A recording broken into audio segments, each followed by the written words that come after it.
Welcome to Diversity, this dynamic podcast series by the Confederation of Indian Industries and Avatar celebrates Avatar's 25 years of championing DEI. With fortnightly episodes, Diversity takes you on a year long journey. You're going to have one episode every fortnight through the expansive, beautiful landscape of diversity, equity, and inclusion. Via diversity, you will meet visionary leaders and passionate pioneers who break barriers and reshape workplaces to make them more purpose filled and innovative. In this week's episode of Diversity, I am delighted to welcome Geeta Ramamurthy, Managing Director of KBR India. It's absolutely awesome, Geeta, to welcome you to this episode of Diversity. And I can't think of anyone more powerfully representative of what intentional career pathing and a genuine focus on promoting talent can achieve other than you. So, warm welcome to the show.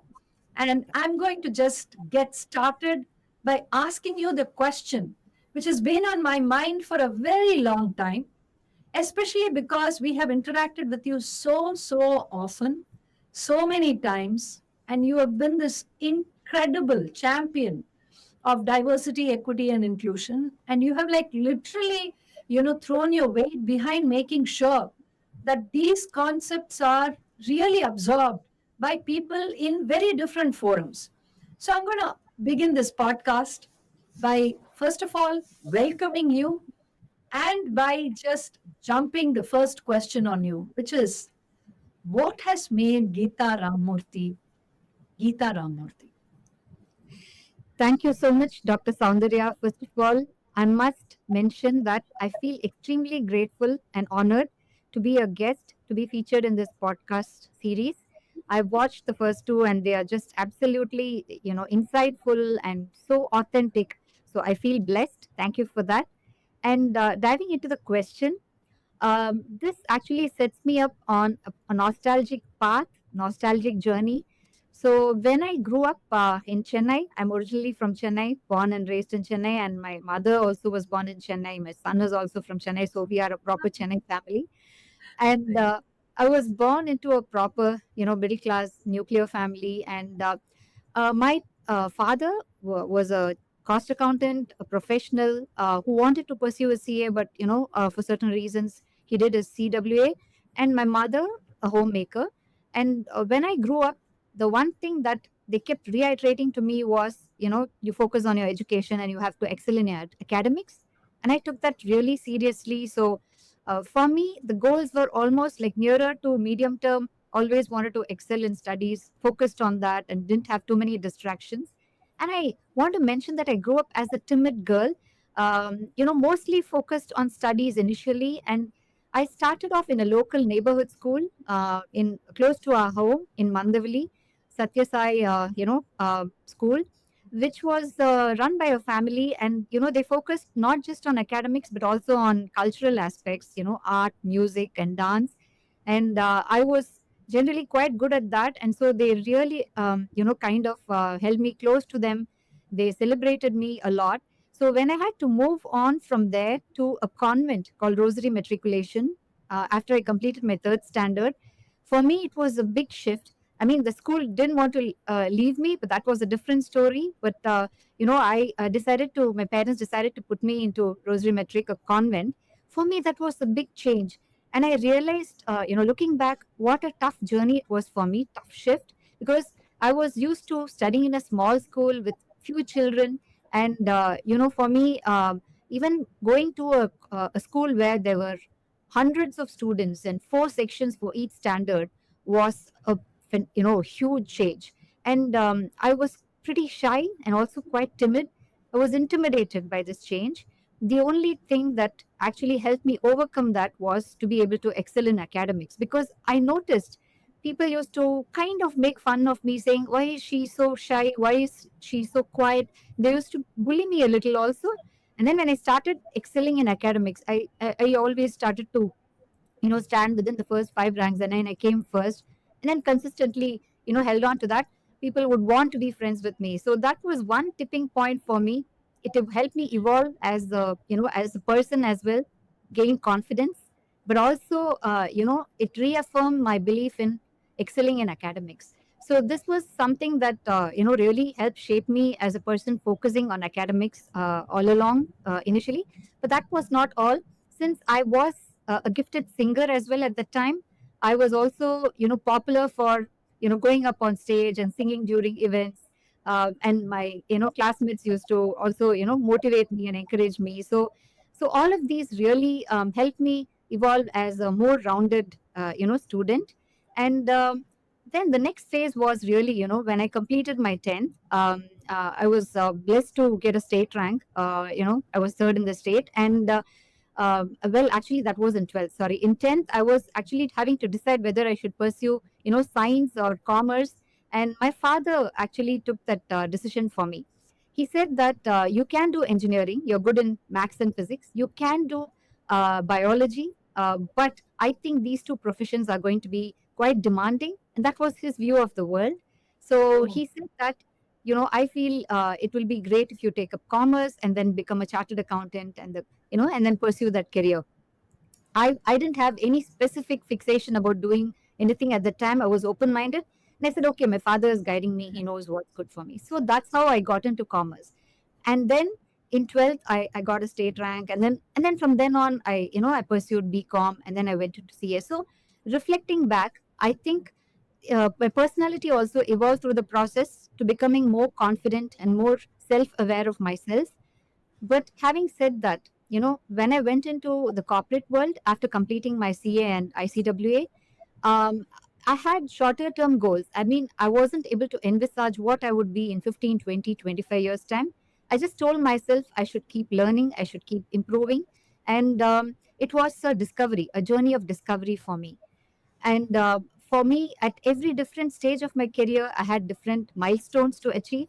Initially, it was about doing my job well when I started out in finance in Ashok Leyland in Chennai. And then after a period of time when I felt that I have to explore industry beyond beyond manufacturing, which is what Ashok Leyland does. Uh, at that time, merchant banking or investment banking was big, and also financial services was big. So I decided to change my job and move into financial services industry. I spent a few years there. It was a tremendous experience to be a part of, initial public offers, working with SEBI and financial institutions. So that helped broaden my expertise in finance. And then I didn't stop there. After that, I actually did a stint with the Stockholding Corporation of India, India's first depository participant. Again, dematerialization of shares, or today what we call digitalization, from the physical form was new at that time. And and actually stockholding corporation was leading that change. So being part of that was again a fantastic experience. So up to this point I had touched different facets of finance, and then came the change where I had to tag along with my family and move to Singapore when my husband got a job in Singapore. Again, it was a cultural shift, it was a cultural change. But Singapore, having a large contingent of Indian population, the change was not hard. What was difficult for me was when I started working there, there were people from different races, basically Chinese, Malays, constituting a majority, and Indians, but also others. I wasn't able to grasp Singlish as they how they speak English. I actually struggled to understand. I said, can I even successfully work here? Because I'm not able to understand the words they say, even the bankers and others. But again, it was a journey. It was a journey of learning and then self assurance that I can do it. So at every stage, Dr. Soundarya, it was about reflecting on what are my challenges? How can I do better? It wasn't a bed of roses for sure, but I was game for it. I was resilient. I mean, I must say this. And in some situations, I also had tough pauses. Sometimes I also felt a bit insecure during that process because I was working in a different country. But I think the inner strength comes to the fore at the time, the self belief comes to the fore. So that really helped me to overcome those challenges. And my goalpost kept slightly shifting, every 2, 3 years to yeah. where it is today. Yeah. This is, Ita, I think you were so beautifully articulated painting the picture of that young girl, first of all, that little child who is in that very comfortable, cocooned atmosphere where everybody, is rooting for her and providing her all the impetus to shine. And then she moves to the bigger school and she unleashes the only weapon that is in her possession, which is her talent and her hard work to gain acceptance. And then moving on to the field of finance and exploring all of this, and then moving to a new country where, very clearly the acceptance wasn't so easy. It's just magnificent. Thank you for sharing, with all humility and vulnerability, your journey till now. I have 100 questions that were popping up in my head as I was listening to you. Uh, but couple of questions which I definitely want to ask here.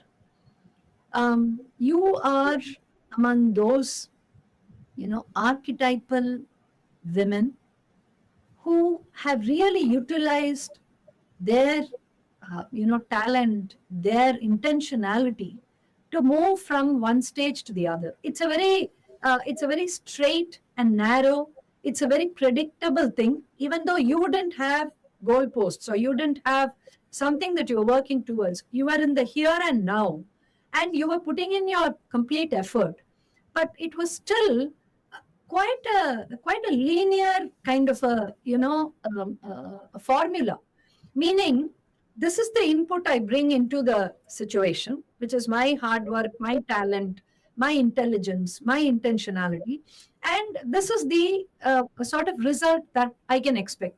And in your case, those things actually trained you from one stage to the other to believe that these inputs will deliver this kind of an output. But I know, Geeta, in your leadership journey, it hasn't been exactly that. And leadership is so unpredictable. It takes you to a arena where 100 things are, coming at you. And it is not with a complete sense of control and confidence that you can say that what you put as an input is going to deliver the same kind of output. So that uncertainty, I think how women leaders handle it is really a story that has to be told.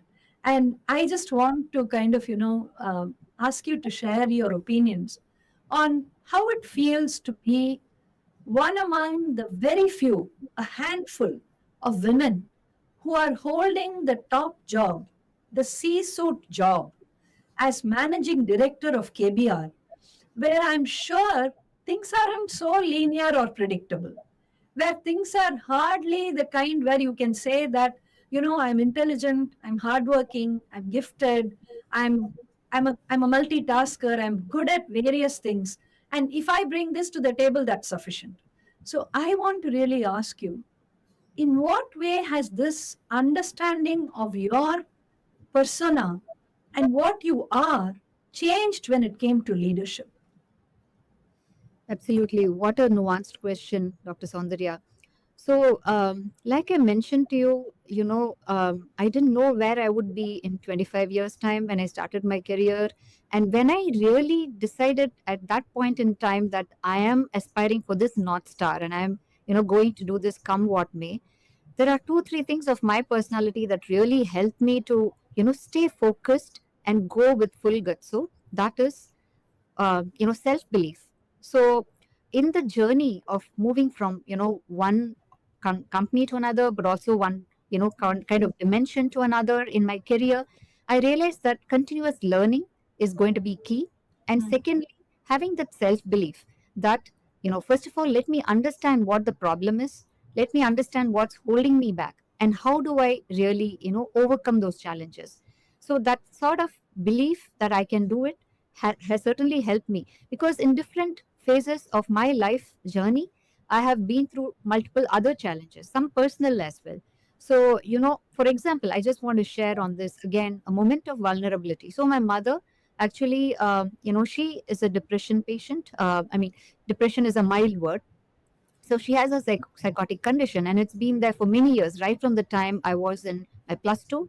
And it was not easy for the family to cope with that. My father and my brother and us as a family. But that taught me resilience. That taught me courage. That taught me that you have to believe in the power of positivity.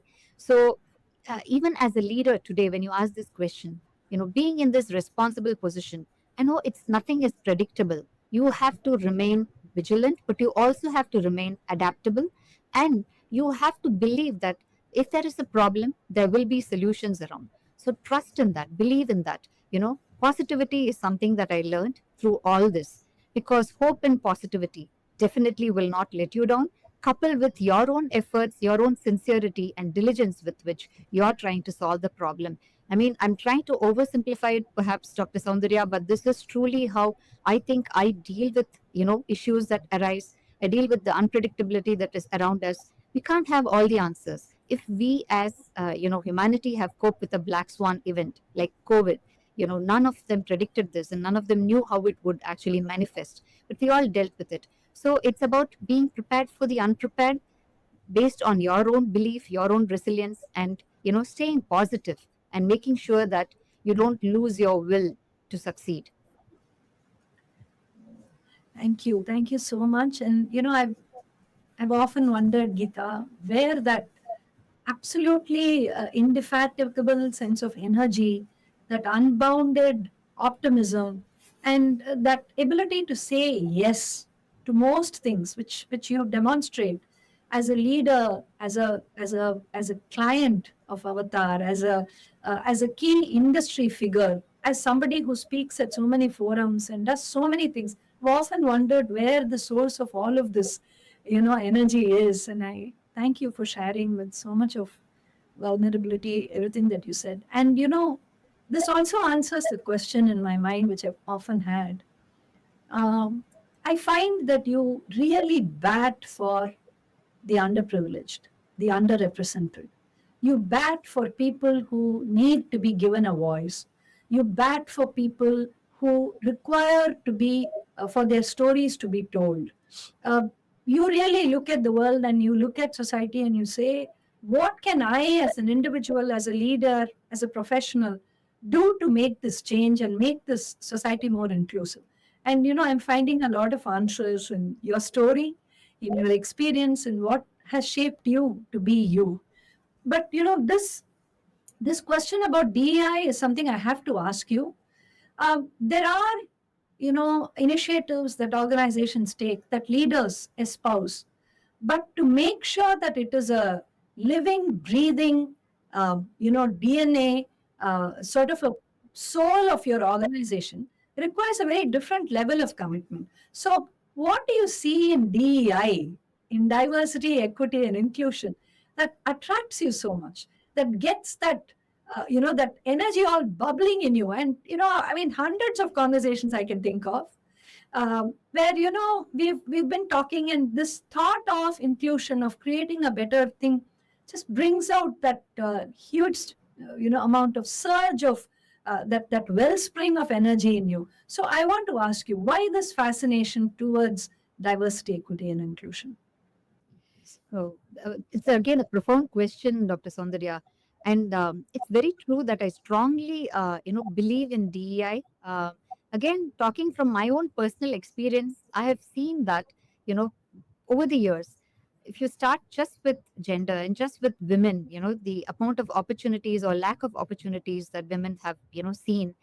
I personally have felt that I've been, sometimes in the past, maybe a few years in the past, I probably was one of the very few women leaders or the only women leader around the table, and where my voice would get drowned in the din of, the conversations that our male leaders around the table would have. Few other instances where, you know, the right opportunities were not offered to women. Some of these could be my colleagues, where there was a presumption that no, she wouldn't do that. I don't think she'll be able to take it up. I don't think she'll be up for travel. So without even having a conversation, decisions were being made. Where I knew I would start challenging, and in a very polite and professional way, of course, to ask, have we had the conversation? I felt very strongly that women are definitely not getting their due. So to begin with, that definitely was the case.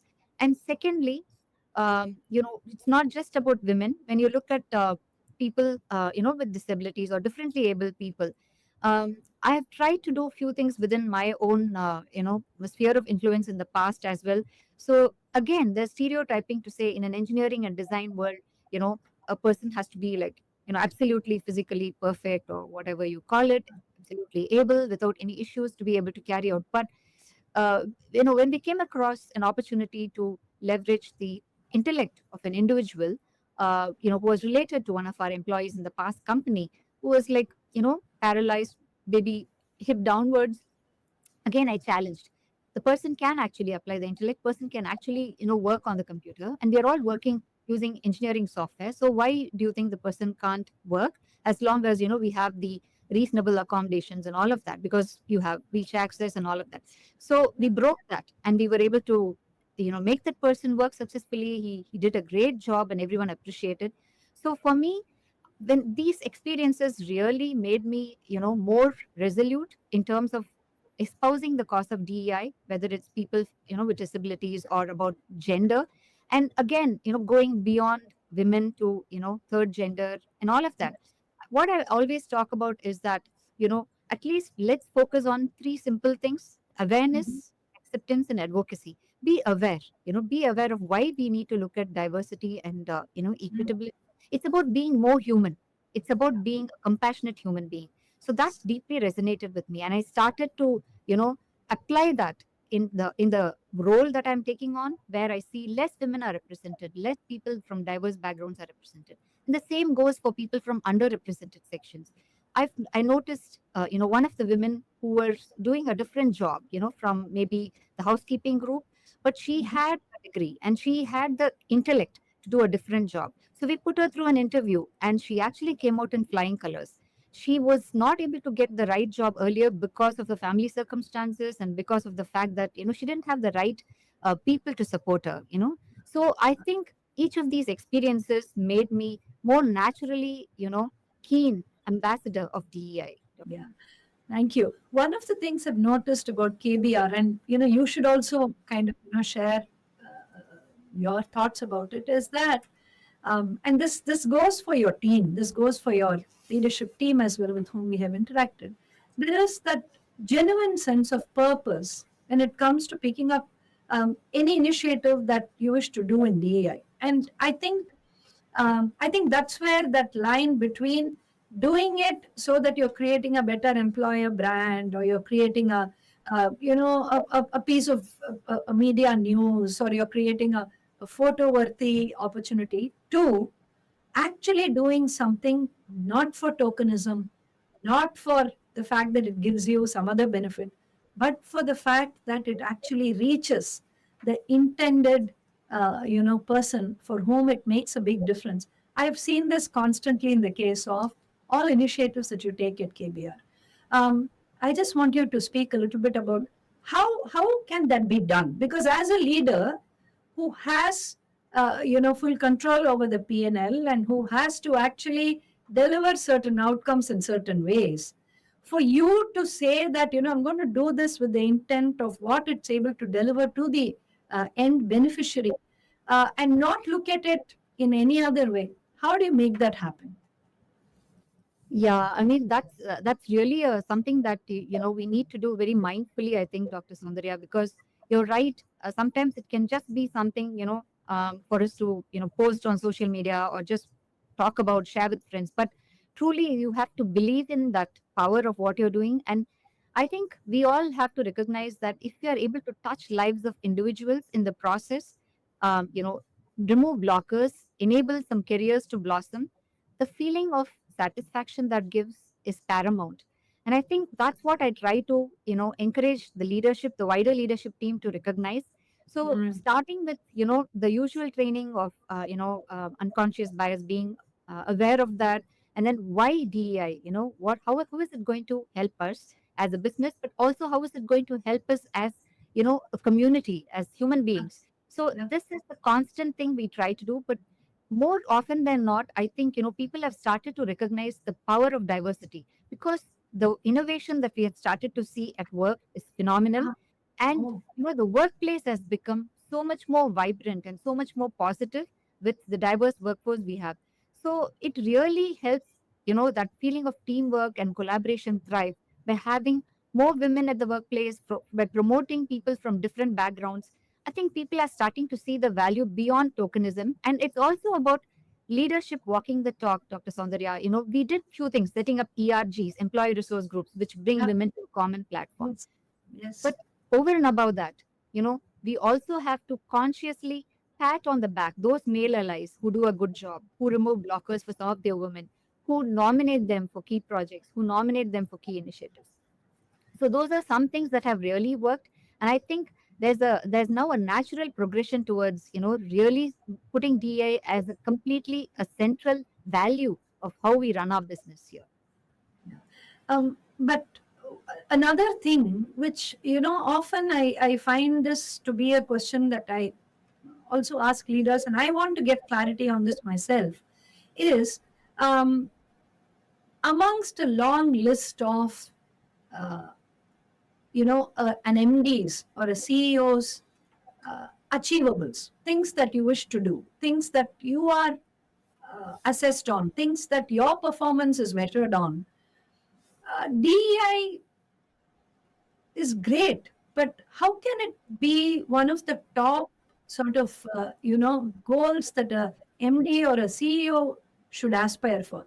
And in doing that, does the MD or CEO have to actually give up something else?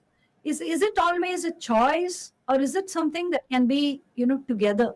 This is something that has always kind of been of concern to me. Your thoughts on this, Geeta? Sure.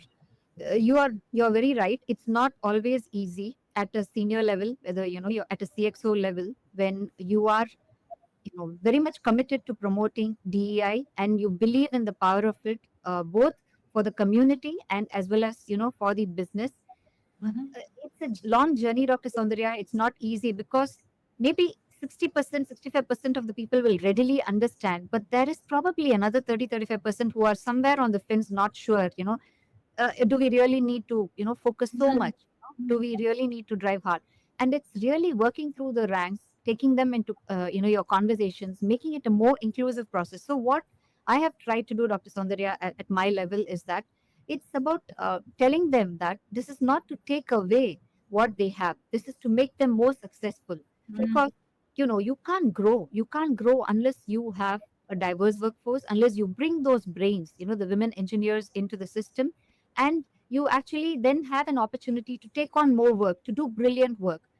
Otherwise you will just stagnate. And the more we engage, the more we make them own that priority, the better. So for example, we create sort of workshops with them. We set up workshops with these work group leaders who are the people who are actually hiring their teams. They're not necessarily the discipline managers or the functional heads, but they are at the next levels, and they need to buy into it. And by showing them the success, that by enlisting the women workforce into the team, by bringing those engineering talent in, how can you become better leaders? How can you become the next level of leaders? So it's not been easy because there will be some criticism, and you have to be bold enough to accept that. That's how my journey has been. But I feel that we are at a point, Dr. Soundarya, where people are truly believing in the positivity of it, and they are seeing that the success of DEI is actually going to be their success. So, but Geeta, don't you probably get this criticism that you're doing so much of it because you're a woman? For instance, there are male MDs who, when they do it, when they espouse DEI and when they speak about, creating an inclusive society, it is seen as, oh, this is so great that, he is doing this. But when a woman leader like yourself does it, it's like, she's a woman, so she's pushing the whole woman agenda. Do you get that? Yeah. Definitely that is there, Dr. Soundarya. Definitely that comments, those comments are there. Because she's a woman, and then, she is supporting women, it's a good time for women. So those kind of comments have been there. But, you know, you sometimes you have to be intentional, like you said about it. And I say, my answer to them is, even now, we have maybe, 25 or 30 women for every 100 men out there. We are not having 50 still. So there's Yeah. still a journey. Show me the numbers, show me that we are having a level playing field, and then Yeah. we can stop, you know, putting more pressure on the teams. So, Geeta, the other very important pressing question is about this, this likability versus effectiveness thing that many women, and more so Indian women, they kind of really are caught in the crosshairs of that. Uh, we want to be liked. We want to be known as the sweet girl, nice girl, obedient girl, and so on and so forth. But at some point of time, when we have to be effective, when we have to take those tough decisions that you spoke about, we have to let go of that need for validation. So, how do we deal with it, and how have you dealt with that? A very pertinent question, Dr. Soundarya. And, when I was growing up in my career as well, I also, was pretty much like this initially. I said that, I must be liked by people, I should be popular, and, I should treat everyone well, of course, but I should also not be, someone who takes on confrontational situations or have any conflicts, things like that. But I realized that as I started to evolve as a leader, I realized that it is possible for someone to balance this, meaning if you are being effective, it doesn't mean that you become like a rock. You are not smiling all the time, or you're just trying to be very grim. No, it's not required. I think in my case, the approach I have taken, Dr. Soundarya, is yes, sometimes I've had to take some decisions which were not very stereotypical, which were slightly different or transformative. And in those instances, to make sure that I'm well understood, and at the same time, not falling a prey into this likability thing, what I try to do is to set the ground rules with the team to say the approach I'm going to take is going to be different from what we've done so far. Why am I doing it? And be very transparent. I'm going to try to be very transparent about explaining to them why I'm taking that approach, and be very authentic to say that if you have a different view, please share with me, but these are the reasons why I want to do this. Not all the steps you take may be exactly what everybody else wants you to do, and some of them may have their own different views. And it's okay if you're not, if 3 out of 10 people don't really subscribe to your view, but as long as what you do is for the greater good of the people and the greater good of the business, then I think that's the right approach to take. So for me, prioritizing being an effective and competent leader who also cares for the people, who also cares for the success of the people, I think is how I try to, approach such situations. And therefore, I don't really try to, be someone who is always appreciated and liked by people. So it's okay to have someone who doesn't like what you're doing, but as long as, you're doing what is good for the business, you're doing as per your conscience, and you're doing what is good for your people, I think that's what matters. So it's easy to say. I know in situations it's tough for women to, deal with it, especially as you said, because that's a natural tendency. But I always also believe that, having a balance of leading with head and heart is good. Of course, it's an ideal situation where, I think some leader called Daniel Goldsman or someone said this, that, feeling and thought, when the heart and head, when there is a synergy, then you soar. It's not so easy to achieve that balance, but I keep this at the forefront, which is what's good for the business, what's good for the people. And then some decisions or some steps you advocate may not be what others like, and you don't have to be liked all the time for some transformative steps you take, because ultimately the objective is good, and everybody then shares that success. So I think that's how I have approached this, Dr. Soundarya. And I would also probably encourage people who have this, who are in a quandary about, if I do this I won't be liked by my team, take that bold step, and do things that matter for your business, that matter for the people. And in fact, as you were speaking, there are a few women leaders that came to my mind. I've seen two things happen, Geeta. On the one hand, you have women leaders who, while wanting to do the good thing, the right thing for the business, also still have the need to be liked. So, what happens is at the end of the day, they end up putting tremendous pressure on themselves. So, you'll find these leaders to be, actually having a great deal of stress, mental health issues, because not only are they, uh, you know, trying to do it all, but at the end of it, they want that good name. So that's one challenge I've seen some women leaders do. And the other is when they overcorrect. So as you may know, I began my career in Citibank, and in the first couple of years, I would see a lot of women role models there. While they were not in very senior positions, they were in positions of power and influence. And I would see that there was this need, and this is the cards business of the old, which doesn't exist today in India. And you know that, Yeah. City Yeah. has offloaded that. And so that's not there even today. But I would always find people who overcorrect, meaning they would be very aggressive, very, forthright, and almost to the point of being abrasive. Mhm. They would say that, I want to let go of this persona of being a soft, likable, perhaps even weak kind of a, woman. And I want to be far more aggressive than probably even a man. Mhm. And and you would tend to kind of, form impressions looking at that image. But later on, when you would speak to them one on one or connect off work, you would find that they were anything but that. And it was a camouflage. It was a sort of a battle gear they were wearing in order to present that kind of a picture. So uh, I feel today's, millennial women and Gen Zs too go through this pressure a lot because they are getting all of these inputs thrown at them from every direction. Geeta. They hear from, people like us. They hear from various social media influencers. They read books, they listen to other, podcasts and so on. So, what would your advice be to the young millennial or Gen Z woman professional when she is caught in this conundrum, as you described it earlier? Yeah. So I think one thing I want to mention before I directly answer this question, Dr. Saundarya, is having shared some of the tough issues that I've faced, and having expressed that we've always struggled with this double bind. Today, the evolution of DEI is a little more mature, and I still think in maybe 20 years back it was a different story, but today there's more space for women to be able to express themselves without too much fear of retaliation in relative terms. I'm not saying it's a perfect world, but in relative terms.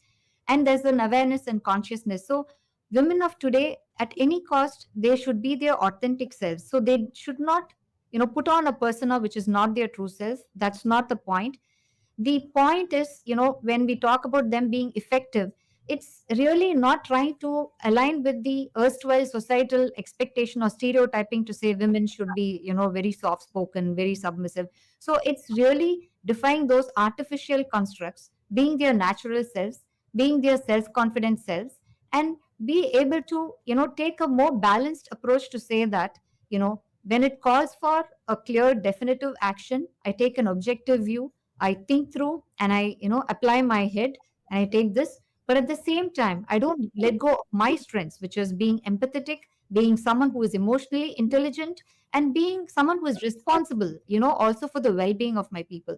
So in the instance you said, where some women go to the other extreme of becoming super aggressive, which is not their true self, because they think that's the only way they can succeed. So that's not definitely going to be of any value. They should still be their true selves and only get better in terms of being assertive, in terms of being objective about how they lead. Otherwise, I think they will just be fooling themselves because they can't sustain it. And today's millennials, I think they are more bolder. I mean, they have more space compared to maybe the previous generations. So I think the advantage they come with is that there's a lot more information they have, but also the disadvantages, which advice to take. My view would be to still always be their authentic self, do things better if they're not able to assert themselves, and do things better if they're not able to kind of stand their ground, and be comfortable with some people not validating what they're doing, as long as they really know what they're doing is for the good of the business, for the good of their family, whatever it may be. So I think that self confidence and that self belief anyway has to be there, but they should not change their persona. The true self, authentic self, is something that they cannot compromise on, because that's the only way they can really succeed in the long run. Super. Geeta, this conversation could just go on and on. And every time I have you with us during any forum, I just walk away amazed at what you have achieved. I mean, I was just looking at your profile and innumerable awards. I think every body, every forum that celebrates women in leadership, that celebrates women, especially a woman managing director of a GCC, who has actually grown the business and the team in a manner that's quite unprecedented. You have won such a lot of awards and recognition. And for all of that, the kind of extreme humility, groundedness, the kind of, gratitude filled behavior that you exhibit in any kind of situation, that really makes us feel so glad that we have you. And, really hoping that you inspire many, many more such women to kind of really come up the ranks. We have come to the last segment of our thing, which is the rapid fire round, and I have three quick questions for you. So I'm just going to go ahead and ask you. The first question is this: you come from a hardcore engineering, manufacturing GCC, where clearly, women being a part of it is something. It's a challenge that everyone collectively is working on. But other than that, what would be a big misconception about your industry, you think? So I think one big misconception is that the engineering and oil and gas energy industry means that people have to work in very tough conditions, and there is, the kind of work you do is not attractive.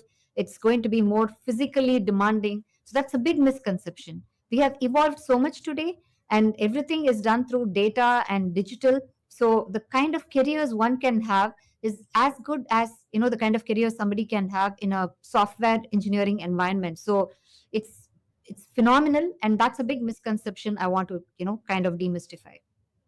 Super, super. Thank you. The next one. This is a interesting thing which I would really like to ask you. Um, you described your childhood and your schooling and then moving into college and then into CA. At that crossroads, when you had decided on commerce, as per your dad's advice, then you moved into the rosary, then you came state, you got a state rank, and then you went into college. Before you stepped into industry, do you think there would have been a piece of advice that you wish somebody had given you, which maybe would have made you do even better than now? Most certainly, Dr. Soundarya. I think if one piece of advice I had received at that time, that would have made me kind of achieve some of the things that I achieved little later in life sooner, which is be courageous to take risks, do not be afraid of risks, and do not be afraid of failure. Because I think those are two kind of key pieces of advice that can change the course of someone's career. And I wish I had received this advice much earlier in my life. I'd have taken some of those risks, gone out of my comfort zone even earlier. So true. Thank you for sharing that. I think, our parents, mentors, anybody who's a well wisher, they want to protect us. So they kind of, constantly tell us to kind of go slow, not take too many risks. And that's the message that women especially keep getting. Whereas probably men get, other messages saying, no, go for it and so on. So it's very true. And I'm glad you're sending this message out to our audience, so that the women amongst our listeners will actually take up that message of taking those big bold steps. My final question to you, as a leader, as a managing director who's done quite a bit to further the cause of inclusion, what do you think is the most significant barrier to inclusion in our society? Sure.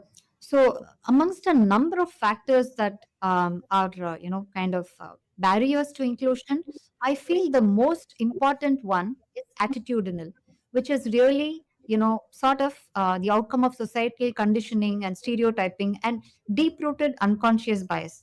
why I say this is, when I say unconscious bias, when we say unconscious bias, it means people are not even aware of the biases. And these biases drive behaviors. So I think this is the biggest barrier, because the intention may be there to be more inclusive, to enable, careers of women, to be a huge advocate. But notwithstanding that, if the societal conditioning has built such biases, the attitudes are not truly there, to be more inclusive and embrace DEI, I think that becomes a bigger barrier for inclusion. So that's my view, Dr. Soundarya. Absolutely. And, as you were speaking, I was just wondering what would be that initiative or that series of initiatives that would enable this change of mind, that removal of non conscious biases at scale. See, there are several other organizations which are doing this.